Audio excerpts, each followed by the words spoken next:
Hello friends, welcome back to my channel. तो आज के इस वीडियो में मैं आपको एक्सप्लेन करने वाली हूँ 2015 में आई मराठी मूवी डबल सीट। तो चलिए विदाउट वेस्टिंग टाइम हम मूवी का एक्सप्लेनेशन स्टार्ट करते हैं। मूवी स्टार्ट होती है अमित और मंजरी नाम के एक न्यूली मैरिड कपल से, जो अभी अभी अपने हनीमून से लौटे हैं। उनका घर मुंबई की एक चौल में है, जहाँ पर वो अमित के मम्मी पापा और उसके भाई के साथ रहते हैं।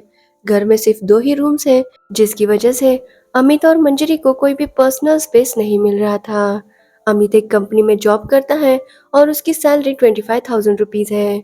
तो वही मंजरी एक LIC एजेंट है और उसे क्लाइंट ढूंढने पर ही कमीशन मिलता है। घर में सिर्फ 2 ही रूम थे, जिसकी वजह से उन्हें बिल्कुल भी प्राइवेसी नहीं मिलती थी।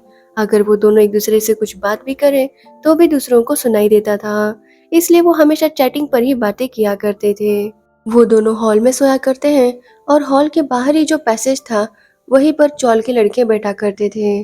वहां पर एक खिड़की थी, जिसकी वजह से हमेशा मंजरी को अनकंफर्टेबल फील होता कि कहीं कोई उन्हें देख ना ले। अमित ये सब कुछ नोटिस कर रहा था, लेकिन मंजरी ने कभी उसे कोई भी कंप्लेंट नहीं की। उल्टा वो खुश थी, क्योंकि वो मुंबई आई थी। उसका कब से ख्वाब था कि वो मुंबई देखे। अमित के साथ वो शाम को मुंबई घूमती है, जहाँ पर वो उसे शाहरुख खान और सलमान का घर दिखाने के लिए कहती है। मंजरी अमित से कहती है कि मुंबई कितने लोग आते हैं, बहुत सारे सपने लेकर, और कई लोग ऐसा काम कर दिखाते हैं कि उन्हें लगता है कि जिंदगी हो तो ऐसी। मंजरी का सपना है कि वो भी कोई ऐसा ही काम करे, जिससे उसे लगे कि उसने लाइफ में कुछ किया है। मंजरी अमित को बताती है कि उसका सपना है कि वो जीन्स पहनकर घूमे और गाड़ी सीखे। अमित उसे कहता है कि वो कल से उसे जरूर गाड़ी सिखाएगा, जिससे मंजरी बहुत ज्यादा खुश हो जाती है। वो दोनों जब घर वापस आते हैं, अमित उसे एक चौल के कोने में ले जाता है। वहां पर वो उसे किस करने वाला था कि तभी वहां पर चौल का एक लड़का आ जाता है, जिसकी वजह से मंजरी वहां से चली जाती है। वो दोनों जब हॉल में बैठ के बातें कर रहे थे, तभी हॉल का पंखा भी नीचे गिर जाता है। दोनों को चोट नहीं लगी थी, लेकिन दोनों बहुत ज्यादा डर चुके थे। मंजरी की सासू से कहती है कि वो दोनों आपसे किचन में ही सोया करे। अमित से मंजरी की ये हालत देखी नहीं जा रही थी, खास करके मंजरी का कॉमन टॉयलेट यूज करना। लेकिन वो समझ नहीं पा रहा था कि वो मंजरी से किस तरह बात करे।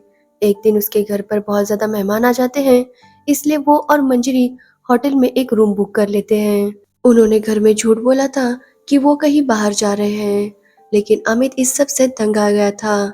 वो मंजरी के साथ अपनी कोई प्राइवेसी चाहता था, इसलिए वो मंजरी से कहता है कि उसने अब डिसाइड किया है कि वो लोग खुद का घर लेंगे। मंजरी जब ये सुनती है, वो भी बहुत खुश हो जाती है। वो अमित से कहती है कि वो थोड़ा एक्स्ट्रा एफर्ट कर लेंगे, लेकिन अपना घर बना के रहेंगे। अगले दिन अमित एक फ्लैट देखने चला जाता है, लेकिन वो उसके बजट से बाहर था। तभी उसे मंजरी का मैसेज आता है कि घर पर कोई भी नहीं है। ये देखकर अमित जल्दी से जल्दी घर आ जाता है। घर आने पर उसे पता चलता है कि उसका भाई भी अपनी गर्लफ्रेंड को लेकर आया है, जिसे देखकर अमित को बहुत गुस्सा आता है। उसका कहना था कि उसके भाई को बिल्कुल भी उसकी प्राइवेसी की चिंता नहीं है, लेकिन मंजरी उसे समझाती है कि हो सकता है उसका भाई भी यही सोच रहा हो, उसे भी तो अपने गर्लफ्रेंड के साथ प्राइवेसी चाहिए। रात को अमित अपने फ्रेंड्स से मिलने के लिए जाता है। उसका एक फ्रेंड जो उन्हीं की चॉल में रहता था, अब उसके पास 3-4 फ्लैट है। वो अमित को बताता है कि लाइफ में रिस्क लेना बहुत ज्यादा जरूरी है, क्योंकि अगर अभी रिस्क नहीं लिया तो अभी जहाँ पर है वहीं पर रहेंगे। ये सुनकर अमित को और ज्यादा मोटिवेटेड फील होता है कि वो अपना खुद का घर ले। वो अगले दिन फिर से एक घर देखने के लिए चला जाता है। उसे वो घर बहुत पसंद आता है और उसके थोड़े से बजट में भी था। वो बाकी की अमाउंट लोन लेने वाला था, इसलिए वो टोकन देकर फ्लैट फिक्स कर लेता है। वो मंजरी के लिए एक जीन्स भी लेकर जाता है और मंजरी को सरप्राइज देता है।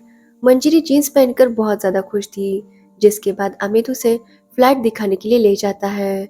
मंजरी को भी वो फ्लैट बहुत पसंद आता है और अमित उसे कहता है कि अब जल्द ही वो इस फ्लैट में रहने के लिए आएंगे। वो कल जाके लोन के लिए अप्लाई कर देगा। तभी मंजरी उसे बताती है कि वो प्रेग्नेंट है।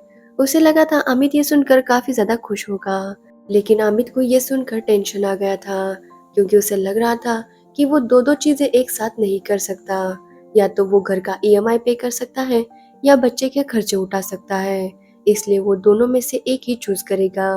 अमित की ये बातें सुनकर मंजरी उस पर नाराज हो जाती है और उन दोनों में झगड़ा हो जाता है। अमित का कहना था कि अभी उनके लिए फ्लैट ज़्यादा इम्पोर्टेंट है, तो मंजरी कह रही थी कि वो दोनों चीज़ें मैनेज कर सकते हैं। लेकिन अमित कह रहा था कि उसकी सैलरी सिर्फ 25,000 है, इसमें वो घर का ईएमआई और बच्चे का खर्चा कैसे उठा सकता है। इसी वजह से दोनों में झगड़ा होता है और वो दोनों घर वापस आ जाते हैं। घर आने पर वहां पर मंजरी के पापा आए थे। वो मंजरी को कुछ दिनों के लिए मायके लेके जाना चाहते थे और मंजरी भी उनके साथ चली जाती है। अमित उससे कुछ भी नहीं कहता, लेकिन अमित की मम्मी समझ जाती है कि उन दोनों में कुछ ना कुछ झगड़ा जरूर हुआ है। घर जाने पर मंजरी की मम्मी को पता चलता है कि वो प्रेग्नेंट है, लेकिन मंजरी उन्हें कहती है कि वो किसी को भी ना बताए और कल ही उसकी मुंबई जाने की टिकट करवाए। मंजरी फिर से अपने घर वापस आ जाती है और अमित को एक लग्जरियस फ्लैट दिखाने के लिए ले जाती है। अमित समझ नहीं पा रहा था कि मंजरी ऐसा क्यों कर रही है, क्योंकि वो दोनों चीजें एक साथ अफोर्ड नहीं कर सकता। मंजरी उस एजेंट को घर के बाहर ही लॉक कर देती है और अमित को किस करती है। वो अमित से कहती है कि उन्हें मैनेज करना होगा, अभी उनके पास 9 महीने हैं, तब तक वो अपना घर ले सकते हैं। वो डबल मेहनत करेंगे और अपना घर लेकर रहेंगे। अमित डिसाइड करता है कि वो अब डबल शिफ्ट में जॉब करेगा। वो साथ में कुरियर डिलीवरी का भी काम स्टार्ट कर देता है। तो वही मंजरी भी क्लाइंट्स ढूंढने लगती है ताकि उसे ज्यादा से ज्यादा कमीशन मिले। एक दिन जब अमित के पापा कबर्ड में कुछ ढूंढ रहे थे, तो उन्हें अपार्टमेंट के पैम्पलेट्स मिलते हैं और बिल्डर्स के विजिटिंग कार्ड। वो देखकर समझ जाते हैं कि अमित अपने लिए घर ढूंढ रहा है। जिसके बाद वो अमित के साथ झगड़ा करते हैं कि उसे इस घर में क्या प्रॉब्लम है। उन्होंने भी तो संसार इसी घर में किया था, क्या उनकी वाइफ नहीं थी। अमित उन्हें कहता है कि उन दोनों को यहाँ पर प्राइवेसी नहीं मिलती और यहाँ पर उन्हें तकलीफ हो रही है। लेकिन उसके पापा का कहना था कि शादी होने से पहले तो उसे कोई भी तकलीफ नहीं थी, लेकिन शादी होने के बाद ही तकलीफ स्टार्ट हो गई। अमित अपने पापा से कहता है कि वो देखकर भी अनजान बन रहे हैं। इतने सारे लोग सिर्फ 2 रूम में रहते हैं और उन सबको तकलीफ हो रही है, लेकिन कोई भी कुछ नहीं कह रहा।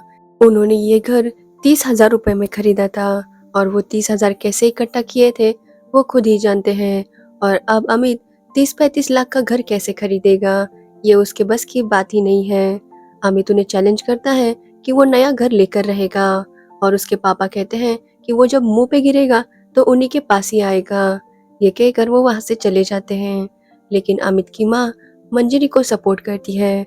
वो मंजरी से कहती है कि वो भी डबल काम करेगी और उनके लिए नया घर लेकर रहेंगे। अब सबको पता चल गया था कि मंजरी प्रेग्नेंट है। मंजरी की सास जो मसाले का बिजनेस किया करती थी, उसे और तेजी से करने लगती है और सोशल मीडिया पर भी एडवर्टाइज करने लगती है, जिसकी वजह से उसके ऑर्डर्स बढ़ जाते हैं। तो वही अमित का भाई जो डांस सिखाता था, वो भी अच्छे से कमाने लगता है।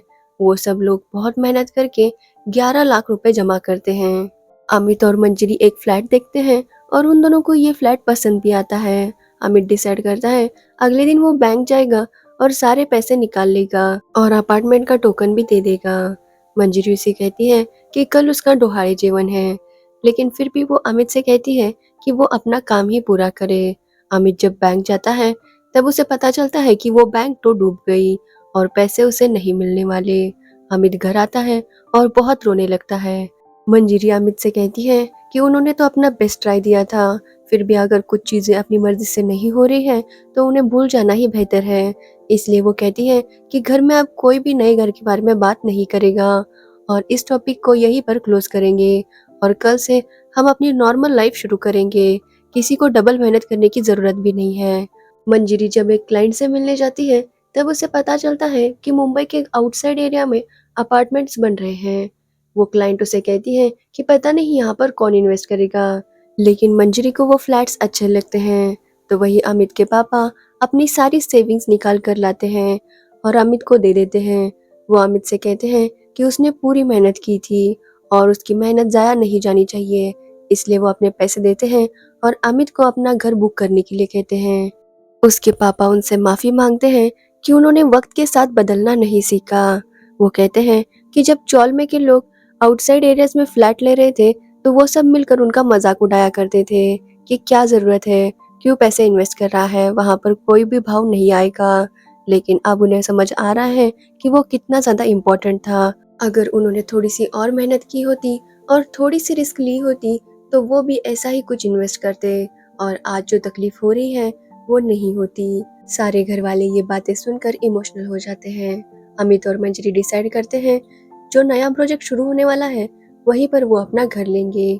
भले ही वो एरिया थोड़ा आउटसाइड है लेकिन वहाँ पर भी डेवलपमेंट हो जाएगी और वो लोग वैसा ही करते हैं।